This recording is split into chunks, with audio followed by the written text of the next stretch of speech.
Okay, we've got everything running right now. Derek and Derek Shellchock. Zelstock. Shellchock. Zelstock. That's a hard name for me to pronounce. But anyways, Derek is in Colorado, and we're discussing this. I'm here live in New York. The discussion for tonight is that we're trying to see how we can better help the veterans and let the courts understand on the disability compensation during divorces. Sometimes it gets very difficult because the courts don't understand or they just don't want to. With the help of attorneys, sometimes it gets pretty well mixed up, and it's pretty difficult for a veteran to survive on a compensation if he doesn't know exactly what's going on.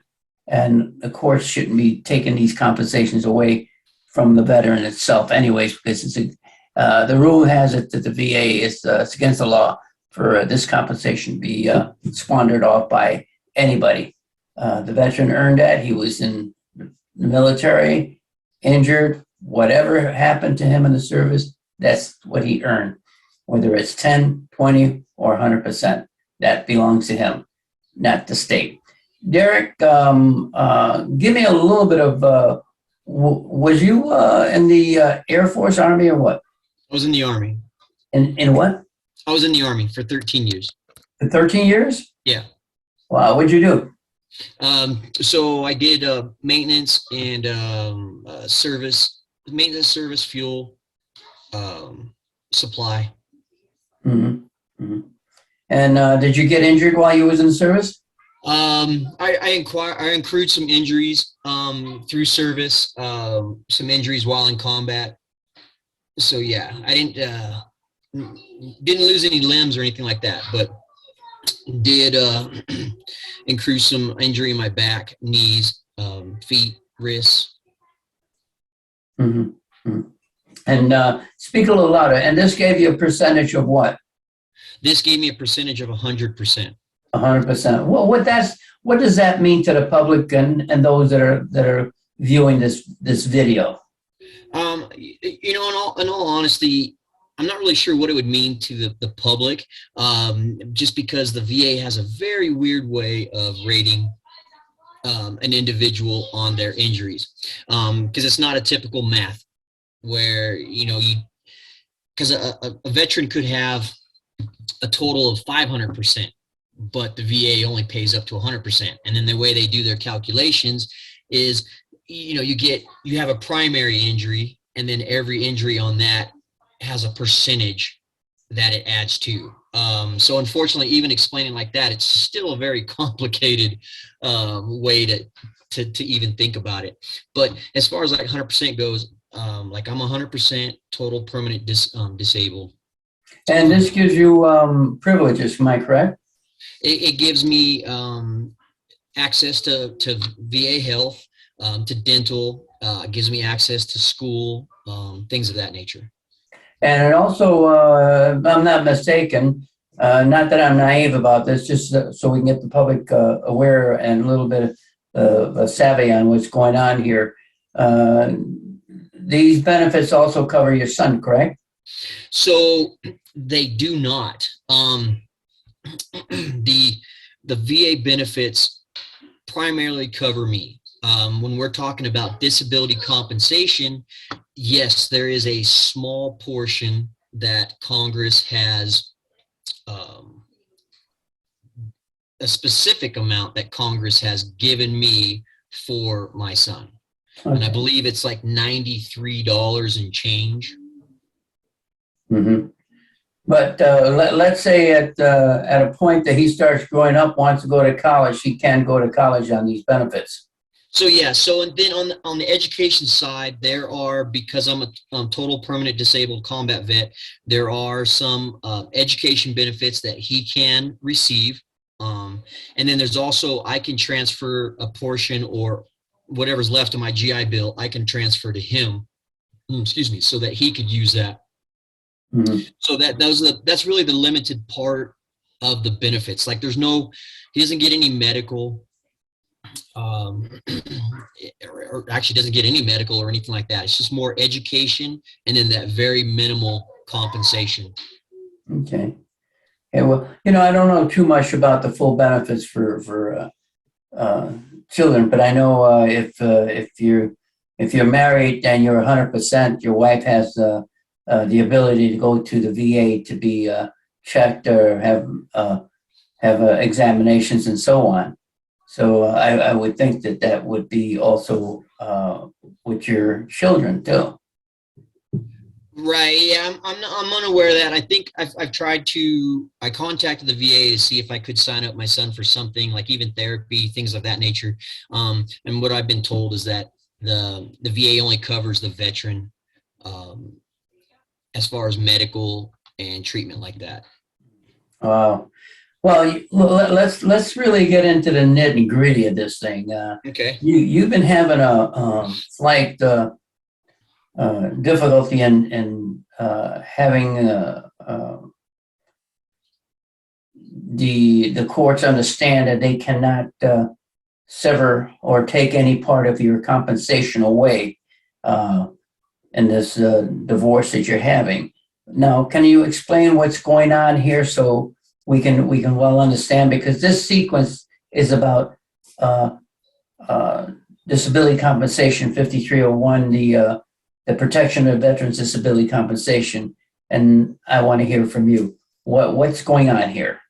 So it appears that like the courts, they understand the language of money and they want to transfer that kind of money. What they don't understand is, unfortunately, the way the VA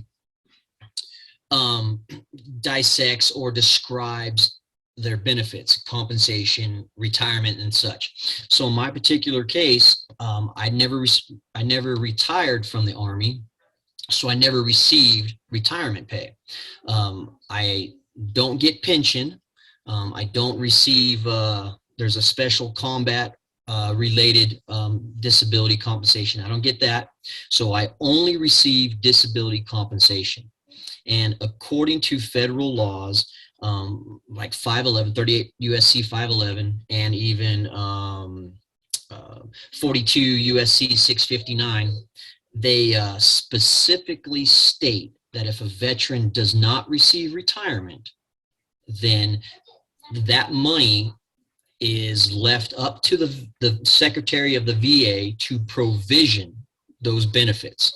So meaning that the Secretary of the VA has to make a decision on provisioning, again, those benefits, not the state court or anybody else. It's just the Secretary of the VA. And so, and that means also that the person who's wanting provision of those VA benefits or disability compensation must fill out an apportionment request.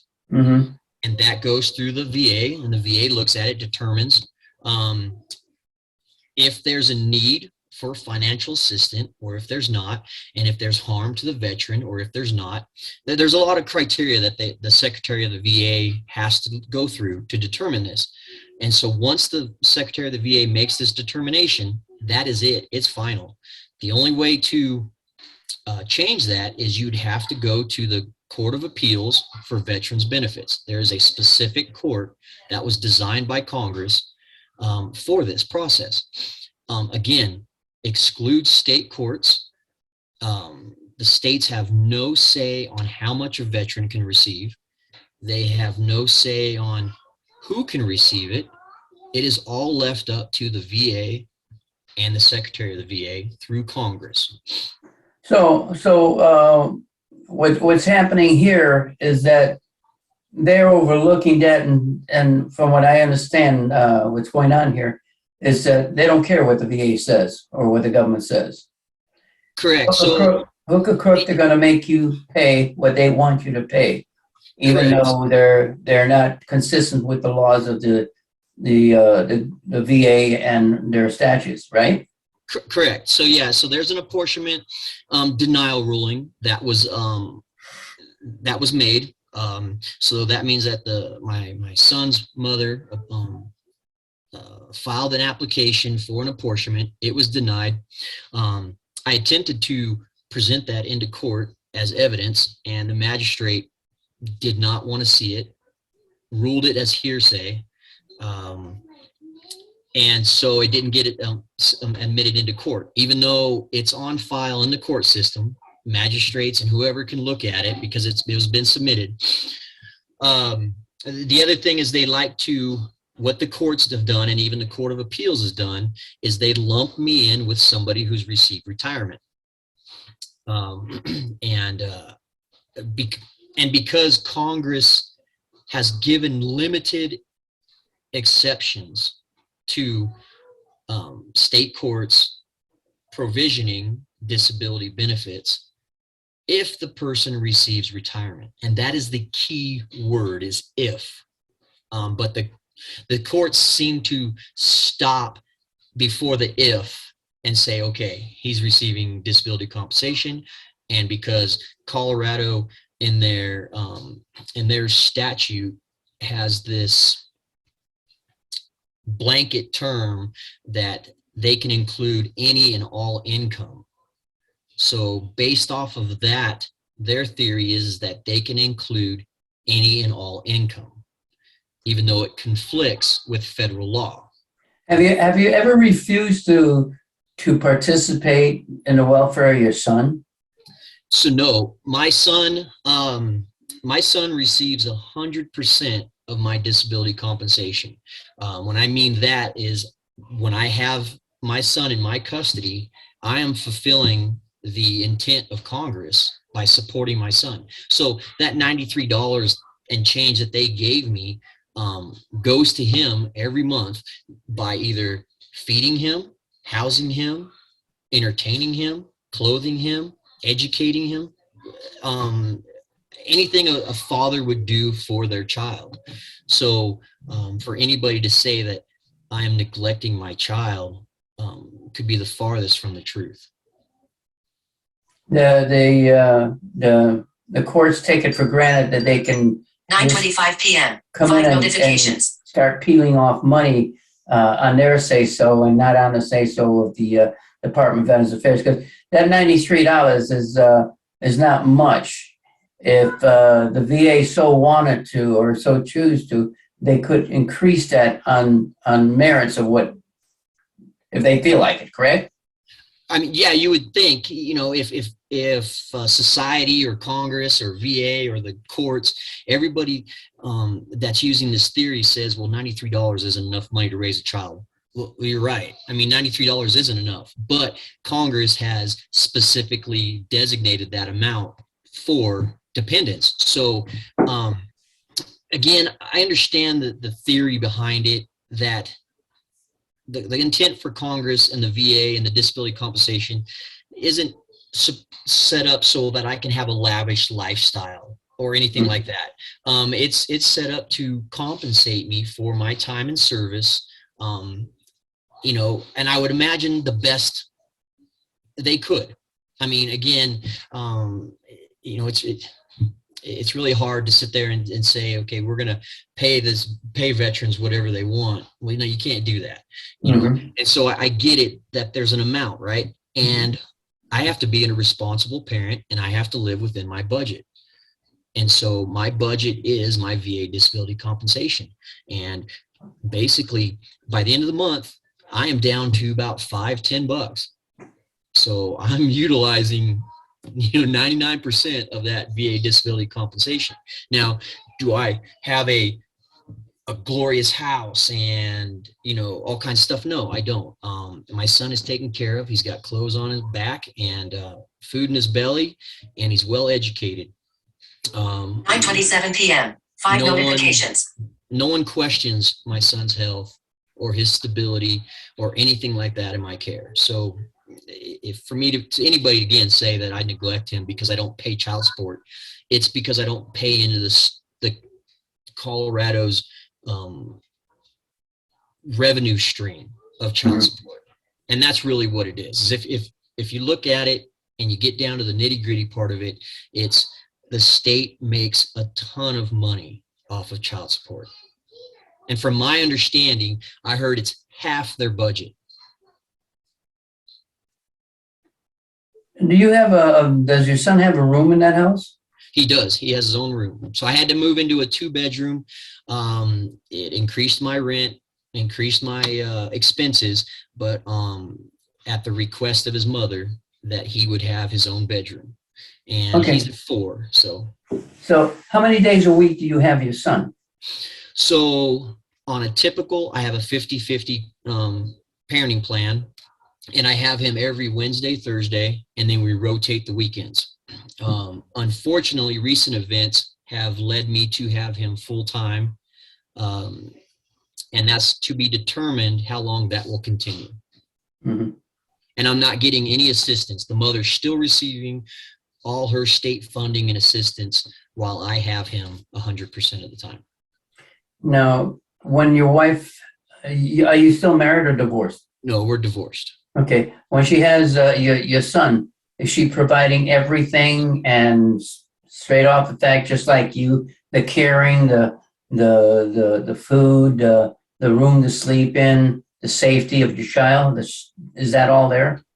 I mean, that's questionable, and that's what we're going to be determining here in the next couple of days. But as far as like, when he doesn't spend a lot of time with her because she works and she goes to school and she does other things. So my son spends a lot of time in daycares, preschools, and at other people's houses. Mm-hmm. It used to be where I would care for him while she went to work, but she stopped doing that because the only thing is speculation on my part, but because it would reduce her child support receipt because I would have more time. So she still, the amazing part is that she claims to work part-time. She receives welfare. I think they call it SNAP in Colorado. She receives food stamps and WIC, but yet she works part-time, full-time, makes over $5,000-6,000 a month, goes to school receiving those Pell grants and state grants, but still is able to receive welfare. And that amazes me. Now, let me just ask you, is that $5,000 and $6,000, is she still making that amount? So I haven't got any recent bank statements from her, but let's see, the most recent would have been November of 2021. And she showed, I believe in November 2021, she showed deposits of $10,000 in one of her bank accounts. So doesn't the court look at this and the welfare department? You would think that they would. When I presented that evidence in court, it seemed that it was more important to try to justify why it's not income. And even though I showed a consistency of over 6 months, so it averaged, I think the average was $8,008 in deposits. And her explanation was that they were loans from friends or gifts or her selling items, all of which, if you look at Colorado's rules for determining child support, all of those fall under those rules. Like gifts would be considered income for child support. Odd and end jobs, anything under 40 hours a week is considered income for child support. But the courts felt that 6 months, I guess, wasn't consistent enough to determine those as income. It's another question that's digging into my mind, and I've got to ask you this, Derek. You have your son for 3 days a week or 4 days a week? So I have my son at least 2 days a week, every week, and then it rotates. So so last weekend I had him for 5 days a week because I had Wednesday through Sunday. And then, so this week, well, because I have full custody right now, I have him all the time. But on a normal situation, I would have him every Wednesday, Thursday. And then if it wasn't my weekend, he would go to his mom's. So at least 2 days a week. Does she help pay for the time that he's with you, like you pay her for the time that he's with her? No, there's no exchange of money at all, because she feels that she's entitled to child support, and she feels that I should be paying her. Even though she doesn't have the child all 6-7 days a week? Correct. That there was a time back in 2019, where when I was watching him for her while she went to work full time, I had him 7 days, anywhere from 6 to 7 days a week. And she would just have him for the nighttime. And that went on for about 3 or 4 months. And she still wanted me to pay her child support. Mm-hmm. It's a really one of the most interesting issues that I have been involved with veterans, to listen and hear the things that is going on with this child support back and forth. Nothing is fair. Do you pay for any medical assistance for your son? So when he's with you? When he's with me, there has been times where I've had to take him in to get some medicine, whatnot, and I paid for it. And now he has Medicare through his mom. Somehow she qualifies for it, but he has Medicare, so that takes care of a lot of his medical. But there has been times where I've had to pay for prescriptions or whatnot because she wouldn't give me the Medicare ID number. There's even been times where I've set up like therapy appointments for my son, and she'll cancel them because she has decision making over medical. So it's kind of a weird situation where, you know, the courts have given her a lot of the power, but she neglects it. Going back to this medical care, who pays for the copay when he's with you? So because it's Medicare, there is no copay. Okay.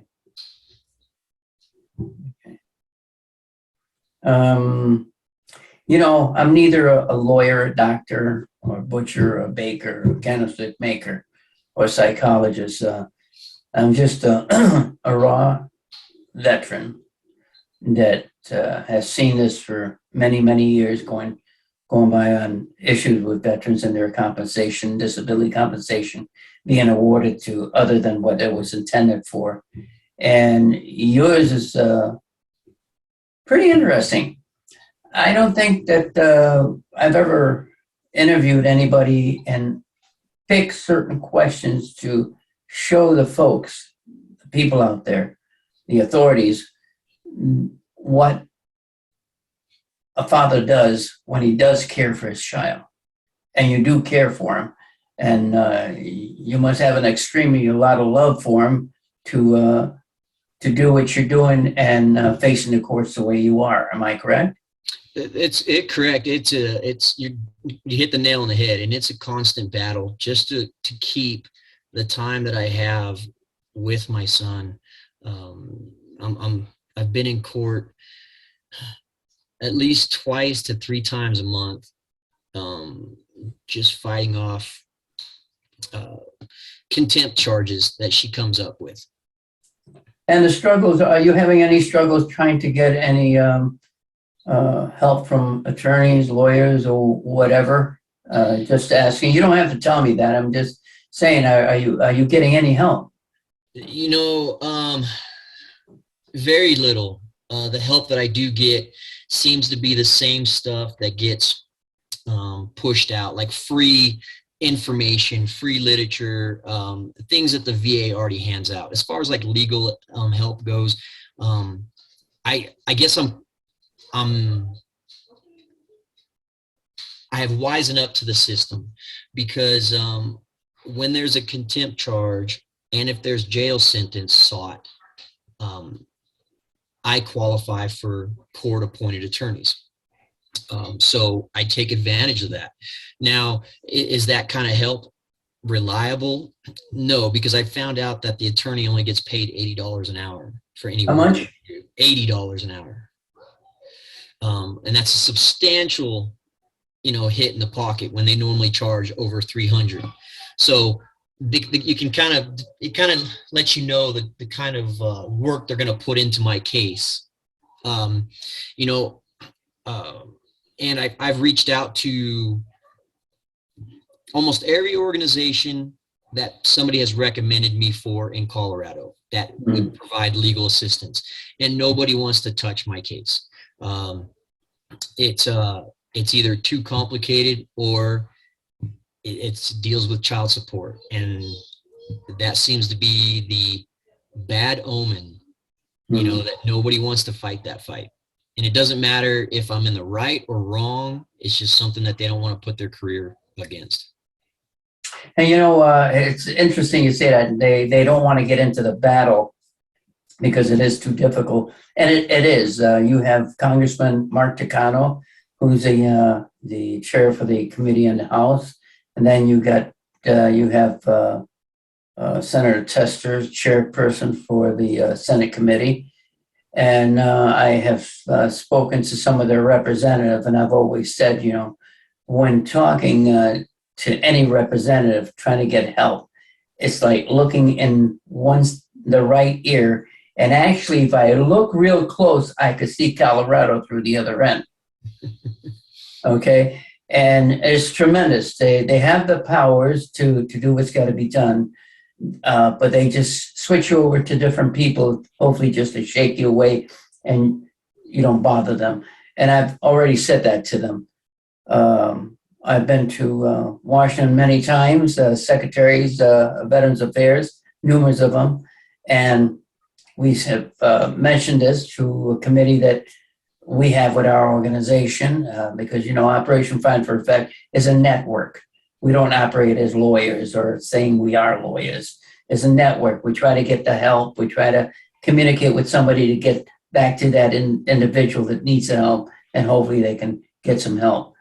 But in talking to congressional people, it's a menace to them to do so. I guess the only time that you could really do something, and if you ever want to go to Washington with me, walk down the halls of Congress, what I think we could do to really get somebody to listen is carry 2 pillowcases with the sign of the money mark and say, call it, there's $100,000 here for help. And let's see if the reporters in Washington will pick it up while we're walking down the halls of Congress to say, I'm going to buy my way to see if I can get a representative to help me. I'm giving him this donation. Point blank. Make it transparent. Watch all of them duck underneath their desk. That's what will happen. Yeah. Okay. Because giving them money for help, they tell you right now, you can't do that. You can't do that. Donations, you can, whatever. But I've already had representatives tell me that. But the only way that we can help you, is the folks out there listening, is to be able to understand that this is a real critical thing. You're not a deadbeat dad. From what I understand, you've been pretty honest with me and in your way of behavior with your family. So things are said back and forth. Sometimes people don't understand, but in every marriage and everything, there's always a spout back and forth that makes it sound like we hate each other real bad. And if you do, walk away from it. But a lot of times it's just talk. And I think that being handed 100% to be carved out and give to another party that doesn't deserve it, it's not my take. I understand being a good father and a good mother to take care of those things, but not to carve out an individual's compensation that does not deserve to be taken away from them by the courts. But again, too, I'm not a lawyer and I'm not a doctor or a psychologist, Right. Right. I can say this much, we want to do whatever we can to get your message out. Go ahead. No, and I agree. I mean, it is our job as parents to take care of our children. And I do think that, there is a time and place and a need for child support. But, and as you said too, I don't agree with taking away from my son to give to his mom when she clearly doesn't have the need for it. And that's my problem, is that, again, I spend, I've had to turn in my bank records, and there's nothing questionable in my bank records. It shows, what I spend my money on. And when I spend my money, it's on the weekends that I have him, and so if I do go to a fast food restaurant or something of that nature, it's usually on a weekend that I have him. I don't drink, I don't smoke. So I don't spend money on things like that. So that's the problem I'm having, is where the courts, they ignore the facts, and they just focus on the money they receive from child support and the fact that they have to issue child support so they can generate that revenue. It has nothing to do with the best interest of the children. Yeah. And especially when it comes to money, because if it was in the best interest of the children, then a 50-50 parenting plan would have zero child support, because it is up to the parent to take care of their children, not up to the other parent or up to society, things of that nature. Or the government. Or the government to take care of our kids. I mean, I get that there is a time and place for certain needs, but for a 50-50 and me being permanently disabled, but his mom willing and works and has the capacity to work, but yet she's awarded child support, it makes it very hard to understand how the system is being in the best interest of the child and not in the best interest of the state. You know what I was just thinking about? Now, what if we could just take a wand and do this? What if the percentage of a person that gets a compensation, whether it's through the government or combat or whatever, and that other person gets basically a little bit more? What if it was equal to both getting the same amount of money per month? You see? Now, Yeah. where does it hold that that person's not going to meet the needs for that child? Because I think, looking at you, I don't see you like this, like you're talking to the folks and trying to hide your face and talking with a split tongue. That you would actually help if there wasn't enough funds on the other side of the room with your ex-wife, that you would dish out a couple of bucks on your own. Because wait a minute, because that's human nature. That's human nature. Say, hey, look, I know we're both not making that much, but I can see that we don't have a life together anymore. But it's our child.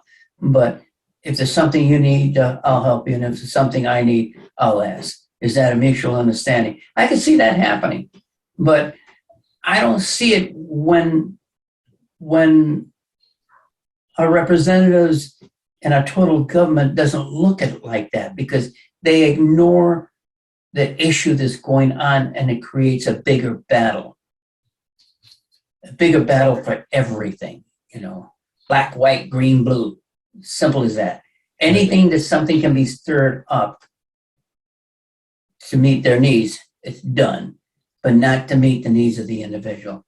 Derek, I don't have very much time here because I see the clock running off on the wall. Is there anything that you can say? And if you do, please give your name if you would, and also your phone number and an email in case somebody wants to contact you to say if they can give you some support, if it's attorneys or paralegals that might know something that they can direct you to. I would appreciate that, or a representative that might look in here and feel bad because he's seen a reflection on on the TV, not you, but he's seeing yourself that he's totally ignoring.